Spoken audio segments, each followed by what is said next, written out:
This lovely conversation was recorded outside on our porch with lots of background noises, and unfortunately, after I finished recording, I realized that when I was rocking in my chair, it was causing a thumping noise. So, this definitely isn't the highest quality of recording, but the quality of the conversation I had with Suzie and her advice is amazing. Recording interviews with friends and family is something that I do for my own personal enjoyment and the betterment of myself as a wife and mom, not creating professional content. But regardless, if you're a friend this was shared with or you just found it online, I hope you enjoy the advice my lifelong family friend has to give me, and please excuse my toddler daughter who joins us halfway through. She did not get to finish her nap. She woke up early, of course. But as Suzie said when we were done recording, this is just the reality of what life is like, and it's beautiful. So if you found this helpful, share the wealth of Suzie's wisdom with another friend. Kids are a hoot, especially when they're potty training. Okay, so how did you come to accept your Catholic faith? Oh my goodness, what a great question. When I was growing up, I was baptized from infancy and raised Catholic. Mm-hmm. My parents sent us to Catholic school for 12 years. That is grade school and high school. And I remember things I was taught, like in second grade before my first communion. I had a teacher I loved. And I remember really some beautiful things I was taught. But then I don't have a great memory, and I feel like it faded, and Mm-hmm. the education wasn't very strong as the years went on. So by the time I was ready for college, I thought of myself as a Catholic, no question, but I didn't think that there was much difference between the Catholic faith and other faiths that I was very conscious of. But I had chosen, when it was time to choose a confirmation sponsor, my best friend and I could check out a book a week from our parish school. So we loved reading. And I remember checking out Beverly Cleary books like Ramona the Pest when we were little. So now we were in 7th or 8th grade, and we said, when we get to check out a book during Lent this year, for Lent, what we'll do is we won't check out a fun book. We'll check out a saint book, and then we can read about saints during Lent. That's and then a we'll cute choose idea. a confirmation saint. So the first book I read was about St. Anthony of Padua, and I said, oh, I love him, and I want to like hold baby Jesus, and I'm going to pick him. And my friend's mom, who is a very good Catholic, said, your middle name is Antoinette. You're already named after St. Anthony. Oh, how sweet. Which is totally true. I found out later that I knew it was for my Lebanese grandmother, whose name is Badouia in Arabic. And I never thought much, how is that Antoinette? But I realized more recently that's Badouia is for Padua. The P turns into a B in Arabic. Oh, that's So cool. I really was very consciously named for St. Anthony. So Yeah. then I read the next book I read was about St. Thomas Aquinas. And I really liked him, and he wasn't in my name. So I chose him for my confirmation saint. And then I went to high school, and then it was time to go to college, and I didn't know what I wanted to do. I had wanted to be an actress. Oh, really? And I had been in drama, and I had loved it. And then about junior year in high school, I realized that this was a fairly superficial dream, especially in the sense that I wanted to be a great actress. I was thinking of Katharine Hepburn, someone who's amazing and has this lifelong career. Yeah. But then I thought, even if I were good enough and got the breaks and got there would be this long line, I mean, almost uncountable, of women after me who were equally, if not more talented, who would be willing to fill my spot. And so I thought, that's very replaceable sounding, like I'd rather do something that's more irreplaceable. Yeah. But I didn't know what that was. And my oldest brother had wanted to be a doctor, and he went to medical school. My other brother wanted to be an architect. He went to architecture school, and I was clueless at this point. And my dad had a set of great books. He said, wouldn't it be great if there was a school that was named, that was based on reading the great books? And we said, oh, that would be neat. And it was very strange that he didn't know there were schools like that, because my parents knew a lot of stuff. They didn't know that. And then I was sitting down, because I was an overachiever. I had taken the SAT a number of times to get better scores, to get into wherever I was going to go. Yeah. And I was starting to think I wanted to go to school in California. So I was looking through. I had a rare afternoon that I was home, not at some play practice or doing something at school. And I looked through what was then just a paper book of the SAT colleges that you could fill in a little blank like you do with like when you take, I don't know if they still do this, when you take exams, standardized tests, and you have to fill in the little circle. Yeah, the bubbles. Yeah. You filled in the bubbles for 3 schools you wanted to send your scores to, and I see in California, as I'm looking through this list, Thomas Aquinas College. Oh my gosh. And because I knew very, very little about St. Thomas, except that book I read, and I knew he wrote the Summa and was a philosopher, and I thought, oh, wow, my saint has a school named after him. Yeah. In fact, there are so many schools named after St. Thomas. Yeah. If you look it up on, I think there's a Wikipedia article about all the schools named after really? St. Thomas, and it's got to be in the thousands. But I was just, it might have been, I always say like St. Etheldred or something, where I'm like, can you believe there's a school named after this obscure saint? But he's the patron saint of education, students, schools, learning, all this stuff, professors. So I put it down, filled in that little bubble, and then everything I was getting in the mail, because it all gets circulated and your name gets out there and people send you info, it was all very impersonal, but you'd see pictures of beautiful campuses and things. Oh, and I like it, I see myself here or there. And then I get this personal letter from Mr. Tom Sasenka that says, Dear Suzanne, you wrote to Thomas Aquinas College. We are a Catholic great book school. And it was a personal letter that he wrote to me and signed, and told about how it was just what we had been thinking about. So I was very excited and called my dad and told him, and the Tom was the head of admissions at that time, and he came to our area. But all of this is to say, I ended up going there, and when I arrived, even visiting, because first I got accepted, and then my parents, though they had been enthusiastic, at the moment I got accepted, they said, wait, slow down.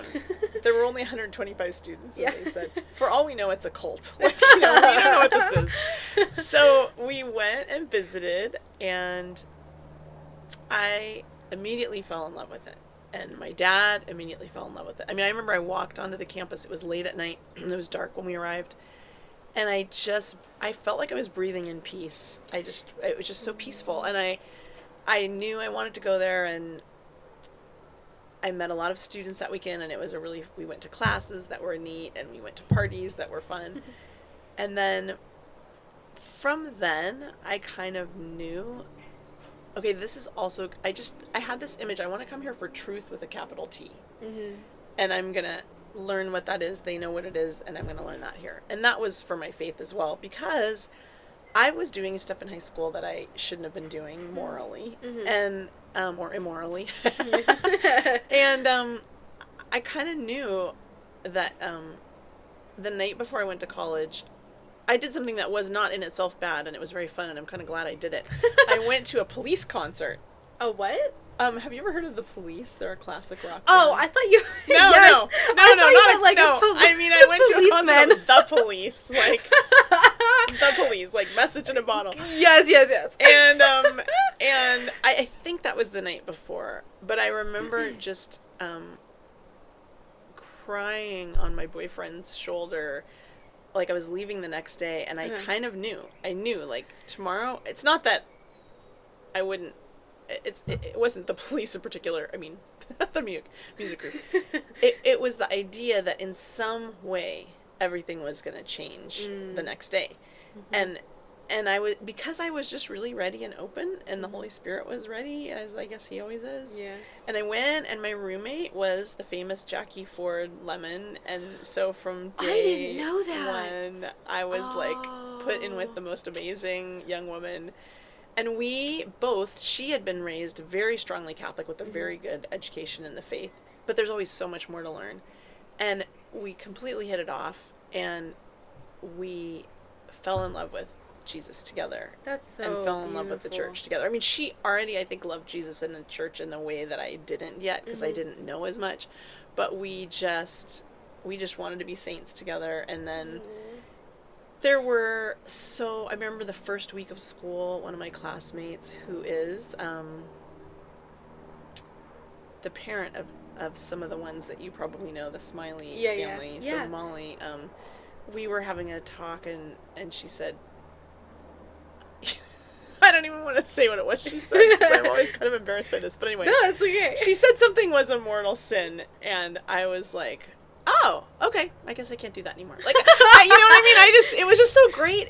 St. Paul says people can't believe the truth, the faith. They can't have faith until they hear. Mm-hmm. And people, because we were all the same age and it was positive peer pressure. And it wasn't that some people didn't end up doing bad things, but it's that we were telling each other, like, we want to become saints together. Okay, so this is wrong, by the way. I can't remember even why it came up, but I was like, oh, okay, good to know, you know.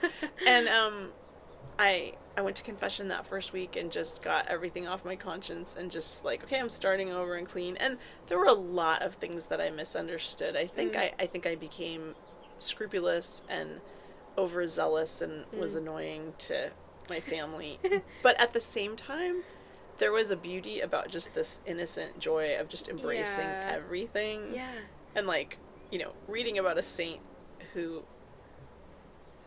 was really beautiful, and so there were marriage offers, but she was going to become consecrated virgin or a nun. Is this Saint Barbara? I don't know who it was, where one of the saints somewhat defaced her face, which I would not recommend in any way. Think so. Don't do this at home if you're listening.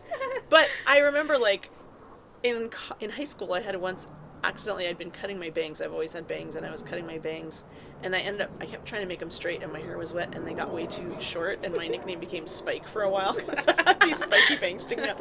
But I remember in college, like, doing it purposely once, like, cutting my bangs a little too short, just being like, okay, I'm not going to deface myself permanently, but, like, this is for Jesus, you know? And I don't regret that, but that's amazing. I wish I had been a little, like, less intense in my own thoughts, maybe, that God, I mean, it's interesting when you really discover the faith and fall in love with it. You are inspired by love, I really think. Mm-hmm. But at the same time, you can not understand that love is free. That is, there's a liberty of spirit about it. So once I discovered the beauty of going to daily mass, I think I would have felt very guilty not going to daily mass without understanding, like, it was great because before I got married, many over the years, but then at that time, more than one priest explained to me, a really good priest, really holy priest, okay, you're going to be a wife and mother. Now, you're not going to necessarily have the ability to go to daily mass because in a way your life is not your own anymore, and so you can't just say, this is what I'm doing. And I do know people who in their marriage they have made a commitment that, like, the most important thing to them is to go to daily mass and to take their children, and I love and respect that tremendously. But that is, there's an expression, something not being under pain of sin. Like, you decide, every day I'm going to say the rosary, but if you don't say the rosary, it's not under pain of sin. If you made a vow, I don't know, it would be, you shouldn't make vows like that. But it's not under pain, like, yes, one of the priests put it this way, don't make the best the enemy of the good. I love that phrase. I need to hear that more as a young mom. And I love that you brought this up, because I actually was going to ask you about it, because one of my questions is, how should you pray as a mom, especially with littles? Because I would love to wake up early and sit out here on the porch and read the Bible and just have peace and quiet, but as of right now, my 9-month-old is waking up at 5 a.m. So that's you're not happening. Do not wake up at 4. That is not a good idea. Okay, so I'm going to say something that's something I've been thinking about. The way you can pray as a mom, and I'm not sure exactly how to do this, but the way you can pray as a mom is to make an agreement with your guardian angel or yourself or God or your favorite saint to put away your phone for large chunks of the day. I love that. Because wait, tell me more about this idea. This is this idea I've been having about my husband teaches over at Thomas Aquinas College, and we went there, and we know people who go to Wyoming College and Christendom College, and at Wyoming, maybe because they're out in the wilds of Wyoming, they don't allow the students to have cell phones. Right. And then at TAC, what they've done is a few years ago they made rules about when and where you could use your cell phones. Right. In the summertime, the faculty has conversations with each other on committees about what would be good for the school. Like, should we change a reading, or should we introduce some new something, or get rid of some old something? And so they've been having conversations about cell phone use. Yeah. And I imagine that it's confidential what they talk about, and so I haven't been there at the conversations. But just having this question come up about what would it mean to limit cell phone use, is something that it arose when the school first made limits on the cell phones use, because we happened to go to a picnic with a bunch of the students towards the end of the year of the same year that that rule got enforced. And at first there were huge objections from the students. You're not going to let us use the phone in these whole areas that we're commonly in together. You're not going to let us have them in the classrooms, or they didn't object to not having them in the classrooms exactly, but you might think, like, what if there's an emergency and my family's trying to get hold of me, or something like that. So at the end of the year, I asked this table full of seniors, I think they were maybe juniors and seniors, what did you think of the cell phone rule? And they were all so grateful for this discipline. Yeah. And then, Monica Weinkopf. Yeah. She had joined Focus. She's a Focus missionary this year, and I was talking to her after some of her training, and she was telling me about this beautiful discipline where they were allowed to look at their phones a little bit in the morning and a little bit at night, but then put them away.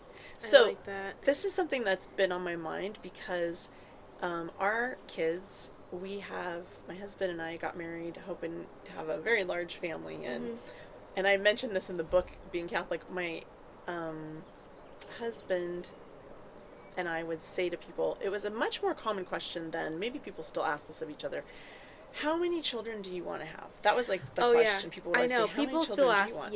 Yeah. And then if we said, which we always did, as many as God sends, if they were people who were unfamiliar with this idea of Catholic not using contraception, or only using NFP, or trusting in God to see what happens, or even the concept of having more than 2 kids, simply, they would look at us when we said as many as God sends, and they would say, oh, you're going to have a dozen kids and it's going to be horrible and whatever. First of all, we know actually people with a dozen kids, and I admire them, and it's like tremendous, and I think, and they're awesome. I don't know how they do it, but wow, it's so great. And I thought that was going to be us. That's what we hoped for. But then God's decision was, we had 2 kids, 12 years apart, no other pregnancies, nothing, always open to life, always hoping for more kids. And it's been beautiful. I mean, just this radical openness to his plan means you don't have to be in control of everything. But with each, we call them like our 2 only children, because they were born so far apart, and they're actually really, really good friends. And thankfully, Joseph waited. He wanted to get married, the older son. He always pretty much knew he had a vocation to get married, and he dated some wonderful girls and never married any of them. They were clearly not, eventually, this is not the right girl. And we were thinking, finally, my husband and I, what have we done wrong? But we had done nothing wrong. God was having him wait. Because his wife is 12 years younger than he is. And we laugh about it. Like, if he wanted to meet her when he was right out of college.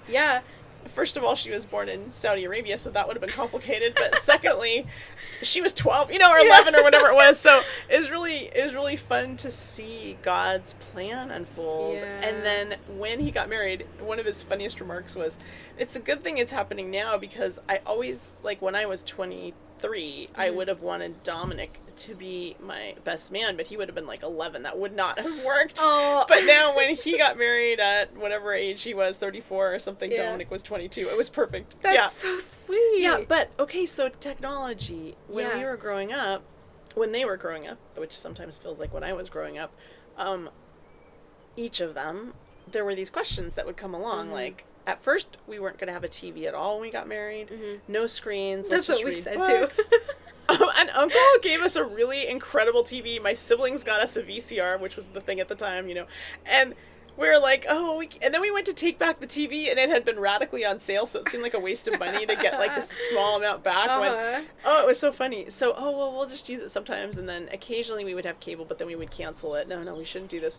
I think when I had babies, we had cable TV, but then internet came along, and we'd have internet, but then we'd realize, wow, more than anyone, like, I have this addictive personality where I would just love to be on the internet. And as a I know. mom at It's home, addictive, yeah. and then the friendships you can make are beautiful, and the support and the Mm-hmm. help, and it's even expanded a millionfold, like all the recipes, anything you Mm-hmm. want to do. I love so many aspects of it. So, and now it's on your phone, and it's Right. right there. So with the kids, we decided not to have, because of the kids, because of me too, and because we homeschooled, but then my approach to homeschooling ended up being a very relaxed Mm-hmm. unschooling method where we had a lot of books around, and we did stuff that in a very relaxed way without having, we always did math, we always did, they took piano lessons, so they had to practice, but that was about it as far as superstructure. Later in high school, they took classes with friends and co-ops and things like that. But I just knew when they were little kids, if we had the internet or TV around, okay, you get to do whatever you want every day to learn. And it's like, well, yeah, I want to play a video game all day long, Yeah. or I just want to watch, Disney's DuckTales all day long, or something.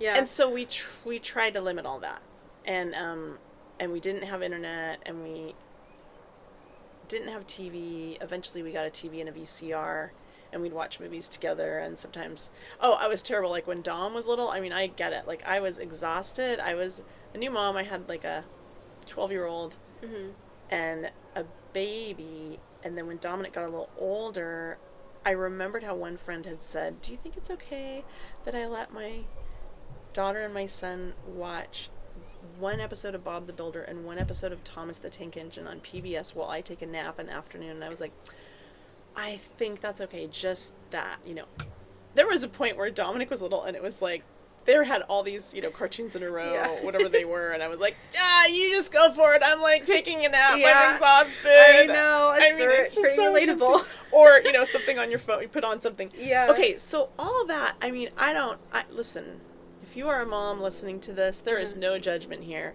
If you have not abandoned your family and gone to Vegas, you have my applause. If you have not, actually chopped a hand off of your child, not to be too gross, but yes, you planned on never hitting one of them, and you accidentally found out that you were swatting your child on the diaper more often than you intended. I mean, I get it. Or even we weren't gonna let my kid use a screen, and then now my phone is my handiest tool. I get all of that. Yeah. But the thing is, these temptations are not gonna go away, and there's so many ways that people do awesome things to use them well, to live with them. For me, I just think, let's get back to your question, how can we pray? It is so tempting, and I've even read about priests, which is kind of sad, but also, it's so real. Why wouldn't? They're just human. You wake up in the morning and you check to see if there was some emergency, someone texted you. I know. Someone called you. It's driven by anxiety now. Yes. Okay, how about you wake up in the morning, and now maybe everyone is using their phone as a clock and an alarm clock and all these different things. Maybe you get an old-fashioned alarm clock or a little travel clock you can see by your bed. Maybe you have a watch. I have a watch that I ended up getting on clearance, and it was like $11 for this awesome Timex that you press a button and it glows, so I can see in the night what time it is without picking up the phone. Maybe you try to put your phone away from your bed. Hopefully you've definitely turned off the ringer if you don't have sometimes maybe you are a 40-year-old with a 20-year-old child who has mental illness, and you need your phone on. And there can be but that's not your typical situation. Maybe you're just thinking, maybe someone needed me, or maybe no. What if you woke up and you said a morning offering before looking at the phone?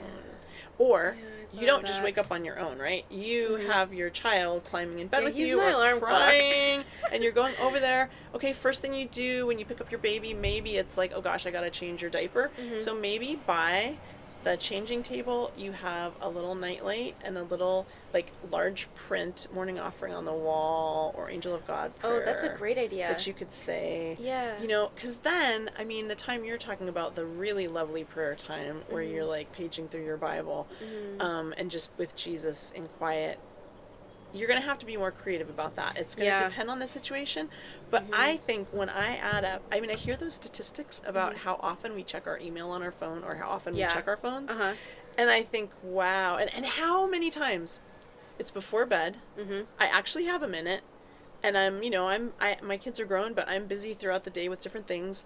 But like, I have time, and I go, oh, I better check my phone before I turn the ringer off. And the next thing I know, I'm scrolling. I don't have social media myself, but I definitely have email that piles up. And I'm scrolling through, reading different things. Yeah. And I like realize, you know what? The amount of time I just spent doing that, I could have said a rosary. The amount, I think that to myself all the time. Like, I think this is the problem with my age group, is that, like, at this point in the interview, my grandma walked out on the porch and told me that my toddler had woken up from her nap. So I left to go get her, and my grandma joined. But what I had been saying when she walked out was that my age group, early or late 20s, early 30s, tends to have this problem as young moms where we sit down to rejuvenate and instead just kind of end up browsing things on our phone, shopping, looking at Instagram, just not doing things that are actually productive in restfulness. So we continue talking about that with Suzie and Grandma, and now my toddler. So, the question of mental prayer. And Terry is going to talk. The mind is always, Your mind goes everywhere. Yes. And so you start to think, and then it's like, just not. Yes. We were just talking about, like, the concept of limiting phone use, and I was realizing I think that using my phone for the internet or email and everything has made my concentration even worse than it was.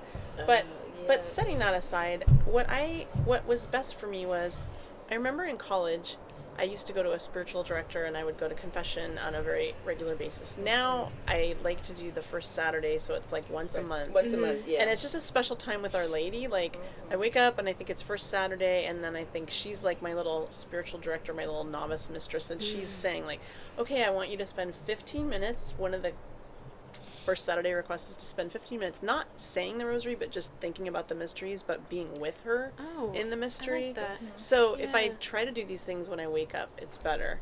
I was going to say, back when I first got serious about the faith, I think I was going to confession once every 2 weeks to a spiritual director, and I noticed, I was mentioning scrupulosity, I noticed that if I went after a nap, if I like was so tired from staying up too late and I had a nap, and then I have to go to this, it was much better because I was in a more abandoned, childlike, relaxed mode. Oh. And it's kind of like that with prayer. Like, the more I wind up through the day and I have things to get done and I'm thinking about, then it's hard to go back to the quiet of the morning. Again, you might not be having that quiet first thing, but just the general idea was that I realized that because I'm making a commitment to try to do half an hour of mental prayer, if I don't get a chance in the morning because the child wakes me up, then I end up through the day doing all the things I'm supposed to be doing as a wife and mother and feeling guilty that I haven't done this. Yeah. Again, I there's do that this too. scrupulosity, Yeah, and I you do just that too. feel bad about it.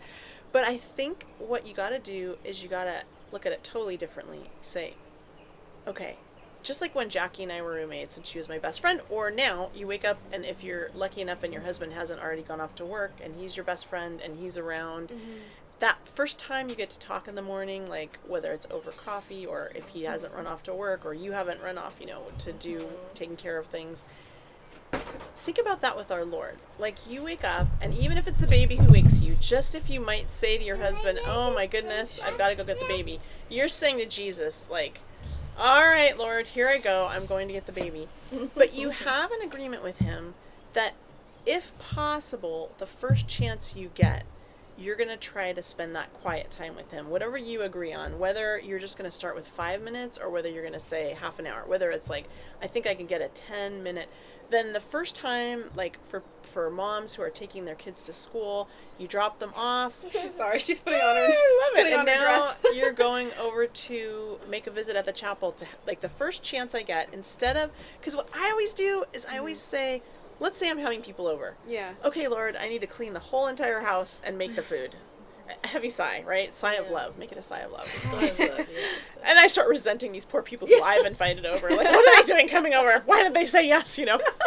So I say, Jesus, I know we have our half an hour together, but we'll do it right after. I'm just going to do this one thing first. And then it never comes. happens. Yeah. So you try to make an agreement with, you're going to spend some time with him.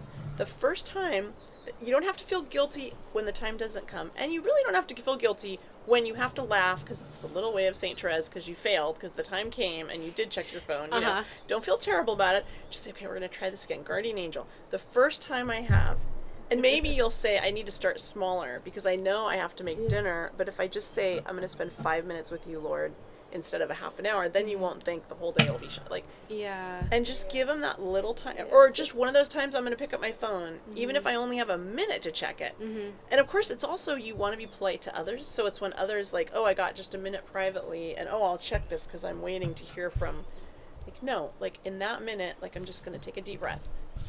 Hey, Jesus, wow, what a crazy day you've given me so far. And then just laugh. Thank him for everything, and just laugh. Thank him. And if he has to figure out if you're being sarcastic or not. Thank you that the baby woke me up at 5. He will know. Thank you that there was a blowout diaper. This is so good. This is the best advice. Because he loves you so much. Yeah, That and like book- laughing at it's probably really helpful. Laughing. Oh my gosh, I realized if I make mistakes, I really want to cultivate this will be another book, The Power of Oops. If you make a mistake and you say oops, there's a whole different feeling than if you make a mistake and realize it's the end of the world. You know what I mean? Which is usual, right? Like, okay, I totally forgot. I forgot to take the meat out to thaw it out, and I have nothing planned. And there's no, by the way, little hack, little hint, have pasta in the cupboard. Just go out right today, next time you go to the store, buy 10 things of your favorite kind of pasta. They're not very expensive. And then buy 6 jars of whatever sauce is on sale, and buy a bag of frozen meatballs, and it's a good, that microwavable, so that like when that emergency comes, it's horrible. Now the problem is, you know, for me, it's like, okay, they don't really want to eat this 3 nights in a row. But some easy dinner that you can pop in because you're like, I can't believe I forgot to thaw out the meal, and you're exhausted by that point in the day, and someone just had a bloody nose, and someone just hit someone. And so then you're at your wit's end. But if you just say, oops, really the word oops, like oops, like you have to start laughing. It's such a dumb word, and it's so funny. And you say oops when you do something silly, and all of these things are silly. They are not the end of the world. They are not. I mean, you look back and they're not. I can imagine, Terry, when Tom was president, maybe you were having people over and you overslept. You were going to have a little nap. I mean, I don't think you did this because you're amazing, but, you know, waking up and there's not enough time to do everything, and just instead of, like, feeling lousy the rest of the time as you're preparing, just saying, oops, like, and then realizing if the people came in and you said, you're not going to believe what happened. I think we're going out for dinner, Tom. I think we're going out for dinner, you know? Well, I love that title. That's really great. Yeah. Oops. I think that's good, because it can get it's really easy to just get stuck in your own little spiral in your head. Yeah. Okay, so then this is another question that I had about, so how do you cultivate a great Catholic marriage with, you know, all of the things that go wrong? Well, this is my fun advice first. When we got married, there was an amazing priest, and I hope, now that I think about this, to share this podcast with my classmates, because they will for sure remember him, Father Steckler. Okay. Oh, yeah. Father Steckler would say things like, you're getting married because you fell in love, but you can fall out of love too. You're not going to be in love forever. Love is not a feeling. You know, all these funny things that you know are true, right? However, sorry, Kira. I think when I came to TAC, I learned so much. And some of the things I learned they call principles, which are like basic truths that you might already know, self-evident truths, or things that everyone kind of knows, common sense, really, stuff your grandma knew. Some of that I was learning for the first time, because we live in crazy times now. We lived in crazy times then. Yeah. But I forgot so much of what I learned, and what I learned in the classroom was so good, but I forgot so much of it. But then I would say to myself now it's almost 40 years since I graduated.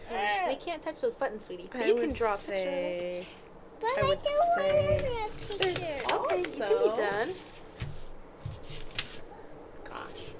see if there's something fun in my purse, but I don't see anything. That's right okay. away. We can get some more crayons, but sorry. What One were of my you saying? favorite principles that I learned was about how Hey, Kira. the reason, the emotions are supposed to be subject to the reason. That was a really brand new concept to me, that emotions are supposed to be subject to reason. And you know how language changes? At that time, people were starting to say, I feel such and so instead of I think. And I remember learning, like, okay, I'm going to say I think when I mean I think.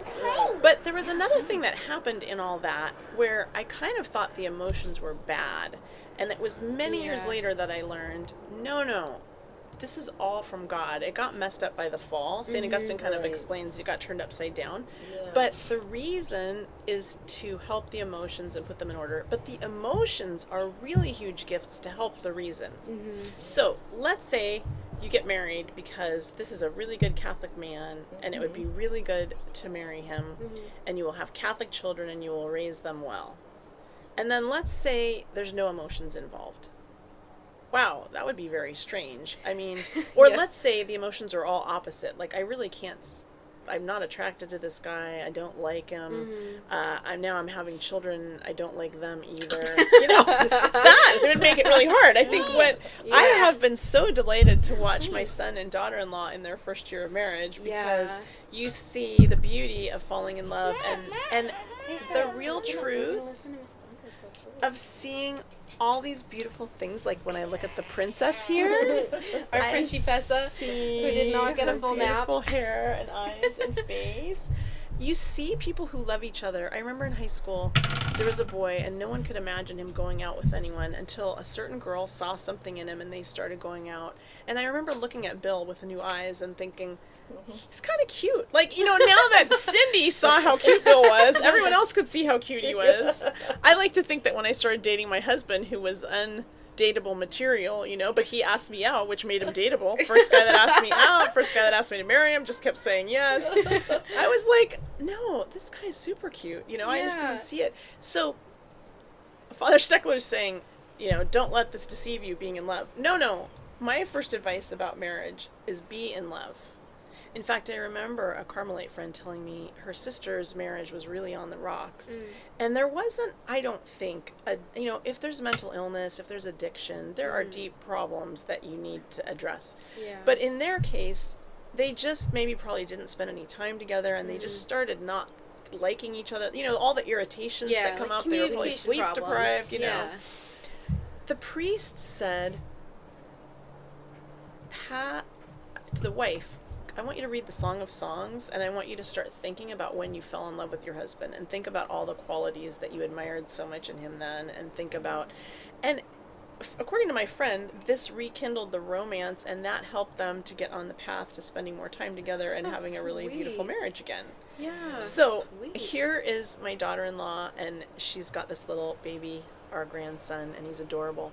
And she told me, it was so fun, she told me, you know, I'm sleep deprived, I'm tired, but he goes down for a nap, and I find myself looking at pictures of him because I miss him, or he wakes up and I think oh, I want to sleep some more, but then I go pick him up and he's so adorable, and I think these emotions are so good, and they're true, right? God is in love with us like this, he sees us and he's in love with us. So I think keeping the spark of romance alive is a really huge thing, because there's gonna be the daily grind, there's gonna be the honeymoon is over, and then the business meetings. Yes, you try to have some of those date nights or a glass of wine together, or my husband and I love to watch movies together. Yeah, so do Daniel and I. I remember talking to a counselor about this, because this was not why I went to the counselor, but once I was talking to her, I said, I feel kind of dumb, I wish that my husband and I loved, listening to a Shakespeare play on a DVD, you know, whatever, or I wish my husband and I loved playing Scrabble, you know, but actually we played Scrabble and we got in a fight. I think I was so slow, you know, I don't know. Or we were trying to read out loud to each other great books, and we were tried falling that, asleep. and it's hard. It's and it's not that you can never do that. Maybe shorter things, you know. Yeah. But she said the best thing. She said, you know, if you're not watching bad movies, I mean, she's like, and I don't mean they have to be the perfect movie, but just something that entertaining. Right. Yeah. And what I realized was okay, this is advice for all you moms out there. This may help a lot. This may change everything. My mom always told me when I was a kid, well, first I'll finish. The counselor just said, if you're enjoying watching movies together, that's wonderful. That's something you like doing together. And I thought, why don't let the best be the enemy of the good? Right. Yeah, don't let the good be the enemy of the mediocre. That's what I say. What's wrong with the mediocre? But what I realized about me is that when I was a kid at night, and I'm sure this is girls everywhere and probably boys, you just are falling apart at night. And my mom would say, tomorrow will be another day. No, it won't. Everything will look better tomorrow. No, it won't. Yeah. And it took me my whole life to realize how right she was, because a little sleep goes a long way. Even a little sleep. Yeah. And I have a friend who I'm going to send this to. Hey, Maura. This link. She has told me, she shuts down at 8:30 or 9 at night, so we might be trying to catch up. She might have a moment then to write me back a long email, and then she'll say, but, I can't be responsible for what I'm saying. I'm asleep. And I'm actually sleep typing. She would laugh because I had said something and I was falling asleep on the keyboard. It would go off into some dream. Well, I realized it, and she did. It's not even 9 o'clock or 8 o'clock. It's 7 o'clock. I'm kind of done with thinking for the day. I think my thinking is me over. Too. That's when the kids go to bed. And that's when you have your best thoughts, right? The water? Best thoughts, I ruined everything. My husband hates me. Our marriage is over. I'm not a good mother. I need to... If they're in school, I need to take all the kids home and homeschool them. The school is a nightmare. Or if they're at home, I need to send them all. Whatever it is you do, it's the opposite. And you're not thinking, and you think you're thinking. Yeah. And you're not thinking, you're just feeling. And so if I sit down at 7 o'clock, well, usually the dishes aren't done till 8 or whatever, but leave the dishes in the sink, sit down and watch, I want to recommend to everyone some good movie. Watch an old Fred Astaire and Ginger Roger movies, or I love sports movies. We actually got really into the Kendrick brothers movies, I can't even think of their names now. They were Christian movies, and my son was laughing at us because we gave up movies for Lent, except Christian movies, Hallmark movies, and horse movies. And maybe sports, because you can pretty much trust them not to take the Lord's name in vain and to be clean and good. And then I said, these Christian movies are pretty good. And my son was like, Mom, that's like if I was listening to rock music and I stopped and I listened to Christian music and I told you this Christian music is pretty good. And I was like, I actually like Christian. Okay, forget it. Let's stop this conversation. But... McFarland, that would be an example of a beautiful, fun movie that is super inspiring sports movie. Kevin Costner, I think, is in it. Who's in it? I don't know. Yeah, that sounds right. Anyway, I sit down and watch a movie, and sometimes it's stupid, and sometimes my husband and I have a big pile. We like to do DVDs because we don't... The Netflix things where you scroll through, you spend all night scrolling through, no, we, again, don't have internet, so I get DVDs from, library sales for $1 or 50 cents, or... Nice. And then, or I check them out of the library, and then sometimes we can watch the beginning of 3 movies, and they're all so bad, stupid or whatever. Yeah. Okay, no. And then you find yourself watching North by Northwest again, or, The Bachelor and the Bobby Soxer, and you're like, this is a classic, or A New Leaf is a really funny one. I haven't seen any of those. I'll have to put them on my gosh, list. I'm going to have to put up a movie thing on my website. Yeah, that'd be great. But I think that getting back to the marriage, it's, appreciating and thanking God for those things in your spouse that are amazing that you just take for granted, or the fact that someone fell in love with you and asked you to marry him, or the fact that you loved him back and said yes, and the miracle of these children. I mean, some time for gratitude, but then spending time together, whatever you're doing, finding the things you love to do together, however silly they are. We love to go see model homes. And he has to tell me, don't send buying signals. We love our house, but I go in and I love Myers-Briggs personality type. Oh, yeah. Daniel and I it's not Myers-Briggs, but we just read The Temperament God Gave You together. Yes, okay. Or we listened to it on audiobooks together. Yes. It's so helpful. So, right, when you find out the 4 classic temperaments and this is by the Bennetts, The Temperament God Gave You. Yeah. Or the Myers-Briggs, there's Please Understand Me, is a book about that. That's very accessible. Okay. And it has a different way of looking at the personalities, but I think they're both just huge gifts, because when you say, oh, you are just like this naturally and I'm like that, oh, that's why you seem to drive me crazy, or you know what I mean? And then Yeah. you could sort of laugh. Yeah, we were laughing so hard at some of the things because we've had discussions about certain behavior types, and then we read this book and we were like, oh, okay, that makes so much sense. So, for anyone who's listening, this will seem random, but it will tie in. My son, Dominic, the younger of those two only children, has just launched a boys' print magazine, Rough House Magazine. Which is excellently Which well. is so a well done. beautiful magazine that will arrive in your mailbox with a lot of great stories of heroism and adventure and science, and the first issue, how does a revolver work, and how to do Morse code, and Admiral Jeremiah Denton as a hero, and card games to play with your siblings. Well, next weekend, Dom and I are going to a homeschooling conference in order to have a table to show people the magazine and then my books. So Nice. what started this conversation with Emma was my book, Being Catholic, and what every Catholic should know, and the chapters on marriage. And I'm going to have those for sale, and my book that I love, Something New with St. Therese, Her Eucharistic Miracle, all about what St. Therese wants to help you find in this incredible union with Jesus that you won't even believe. We're going to have all those out at the table, and I don't know if we'll get to listen to the speakers, but I might have to take you with us, because That would be fun. one of the speakers, well, the keynote, I think, are the authors of The Temperament God Gave You. Oh, really? The Bennetts are going to be presenting that. And I think they must have a new book, and maybe it's like The Temperament God Gave Your Children, Okay. or something like that. Oh, where is it? It's in Glendora, Oh, California, which Okay, is Kira, be St. careful with Dorothy's the Church, doors, LA. Something LA, about yeah. LA. okay. Yeah. That sounds so like you a lot should of look it fun. up. But Yeah. anyway, I think learning about yourself and your spouse in the ways of the temperaments can be really helpful. Yeah, This is the it funniest. is. So in Myers-Briggs, the 4 classic temperaments are amazing, and they're amazing when you meet a pure type. So I have known a pure sanguine, a pure phlegmatic, a pure choleric. But when it gets complicated to me is when you Yeah. overlay them and say, well, Yeah. I'm this with that and the other.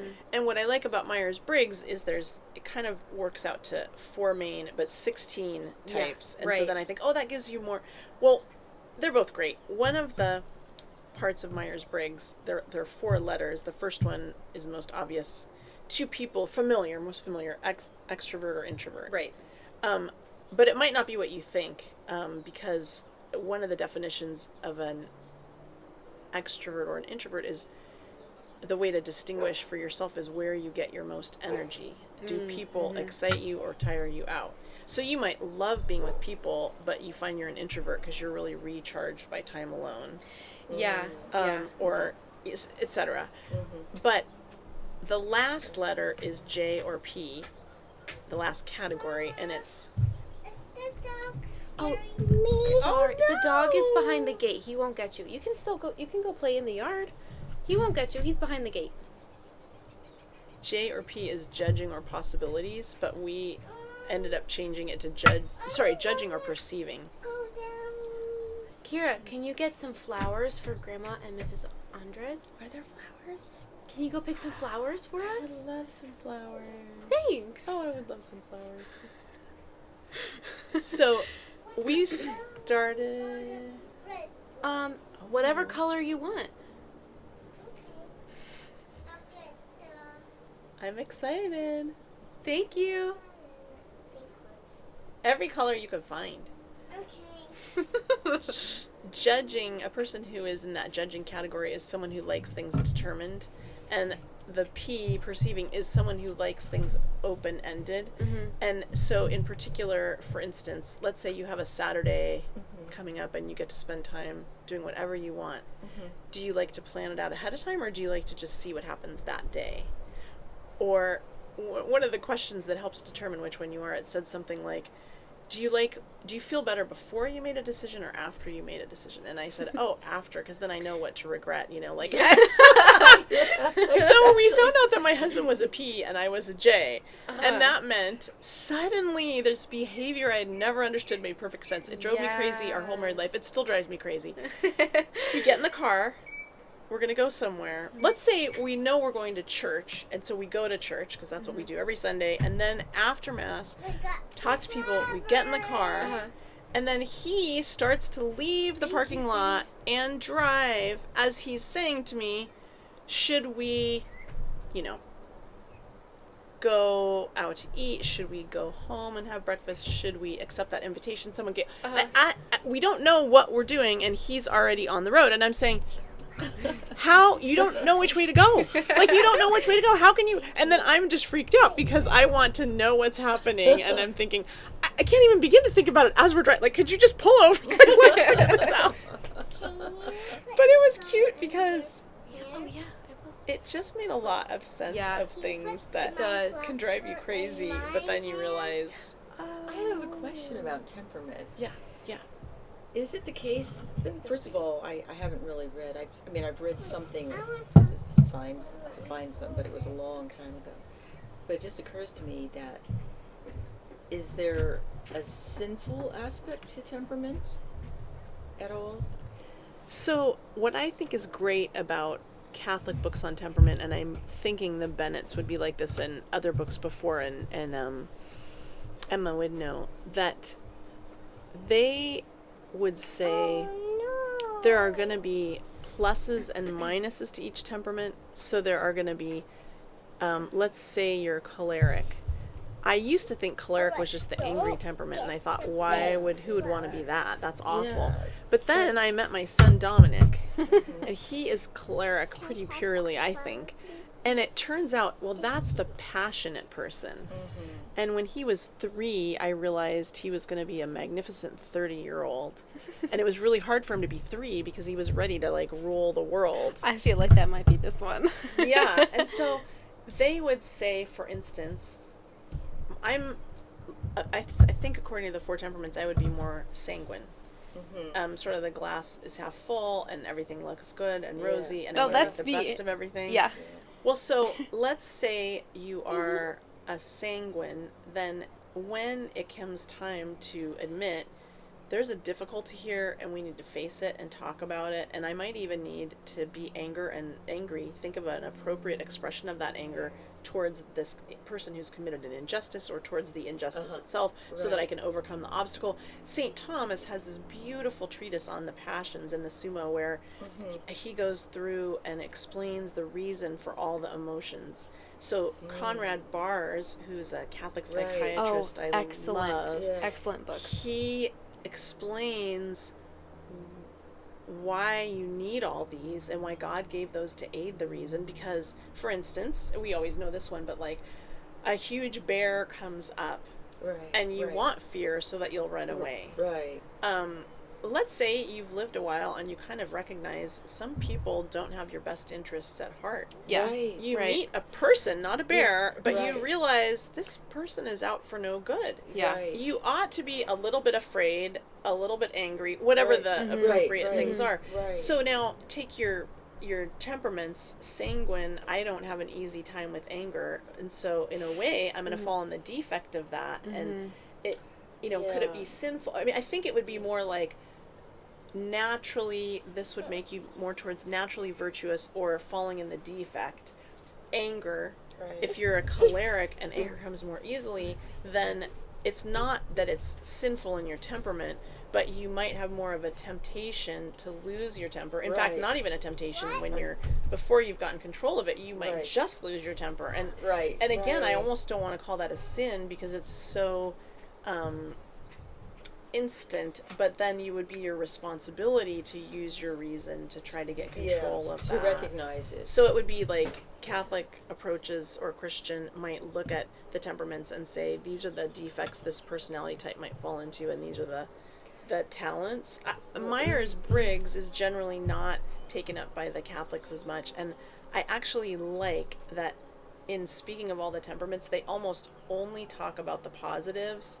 That's not quite true, but St. Therese has a line where she says, fear, how did she put it? Fear made her kind of stop into her tracks, where love made her fly to God.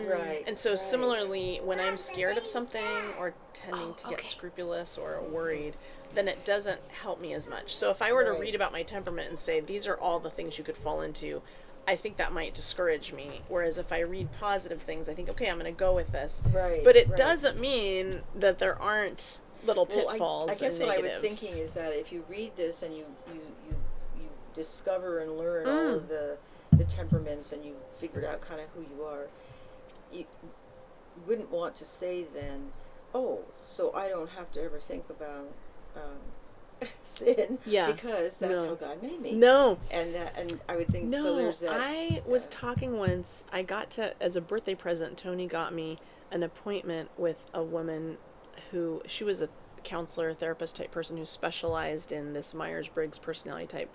And she did a more in-depth analysis. And I thought it would just be so fun and interesting to spend time with her. She gave me this long test, and then I went back, and then she analyzed the results. Oh, okay. And it was really neat because she was a wise woman, and I brought up a situation with a person in our lives where we had felt that an injustice had been committed against us, and we weren't sure how to handle it or what to do. And she said, as I was telling her about this problem, I said, or both of us said, it seems like he has this personality type, a particular one, and this personality type, it's hard for this kind of person to, maybe their gift is spontaneity, his gift is spontaneity and joy, but he finds it hard to make commitments and to honor them. And then she said the most amazing thing. She said, and that is an explanation, but not an excuse. Oh, so okay. I think the idea, Tony and I always love to hang on to that idea that you could understand yourself, and whether it was because of your upbringing, or whether it was because of your personality, or whether it was because of certain influences, you can say, okay, now I know myself to this extent that I know I'm prone to this. Right. Okay, let's say, take a terrible example. A parent is abusive to the child, and then the child grows up and doesn't have a different model of parenting and tends to be abusive to that child. That is helpful to know. If that person has repressed it all and doesn't remember that, and then maybe talks to a sibling and says, don't you remember, then maybe remembers, oh, that makes me feel a little less terrible about. There's a beautiful movie called Mitigating. I can only imagine. It's about a Christian group. I think they're Mercy Me, and Dennis Quaid is the father, and an actor I don't know is the son, who becomes a Christian singer, and he ends up writing a song that becomes super popular the world over called "I Can Only Imagine." It's very beautiful. If you don't like that kind of music in the music part, the words are beautiful. Yeah, and it's about, I can only imagine what it's going to be like in heaven when we're reunited, because he's having healing about his dad. Right. Well, interestingly, there is a sequel to that movie that came out that I saw, and I thought, oh, I wonder what the sequel will be. And I said to Tony, this is amazing. The sequel, not to spoil it for anyone, but it's kind of the same thing all over again, because he is married and has kids, and it's his relationship with his son, and it's having to overcome that and working through it, and then writing another hit song that was but in that case would be exactly what I'm saying. He has an explanation for why he's having so much trouble with his son, because he's imitating what happened with his father. But it's not an excuse. You don't say, sorry, and you know what, you'll do it to your kids, so you'll get your turn. Like, no, like you gotta make heal, every effort to stop. Yeah, and thankfully we can, as Catholics, go to confession to get grace to help us with those things, and get all the tricks and tools you can to avoid repeating it. Because you don't want to keep the cycle going, and But the Catholic Church has so many different amazing things to help you, if that's in your story. Yes. I have a friend who told me, this wasn't something that I used, but I had a friend who told me about, I can't think of the name. There is a couple who launched an apostolate for adult children of divorced parents, whose parents might even get divorced when the children are adults. And my husband and I have talked about this. This was not my situation. Oh, is this Restored Ministries? Restored. I think there's 2 words, and it's healing. Okay. Gosh, I'm going to feel terrible. Maybe you can put a little note under the podcast later when we think of what the name was. But my husband and I were very struck through knowing this friend by seeing what happens when parents get divorced when their children are grown, because you often can see the results when parents got divorced when their children were very little, and they carry that with them their whole lives. But when the parents get divorced when the kids are adults, you almost want to say, oh, but now you're an adult, so it won't affect you, but it's devastating. It's not. It's always going to be fundamental. It is. Yeah, it is. So there's that, which I can't remember the name of, but they're just having a book come out with Ignatius Press, and they do retreats and have an online presence. There's, I always like to recommend 12-step programs like Al-Anon and AA that aren't specifically Catholic, but they are so powerful, and so much of the Catholic faith is twined into them in some ways. And then books that you can read, like Conrad Barr's, are super helpful. All of his are amazing. And then I love that Divine Mercy, is it called that now? University is doing the, people can get their degrees in counseling, and that will help more good Catholic counselors to be out there. Come on. Yes, Kira. Come see my house. Oh, I'll come see the house that you built? Yeah. Okay. Well, Can I see the flowers first? yeah. I guess we should wrap it up here now that both of them are awake. They're amazing. I wish all of you who are listening could see these beautiful children and beautiful Emma smiling at them. Oh, thanks. Yeah. It was fun for them to join, although they were supposed to nap much longer. But Sorry if I interrupted them. No, they did. No, I think it just was They wanted one to of be those part days. of it. Yeah, exactly. They didn't want to miss out. Well, this was awesome. I'll just turn this off.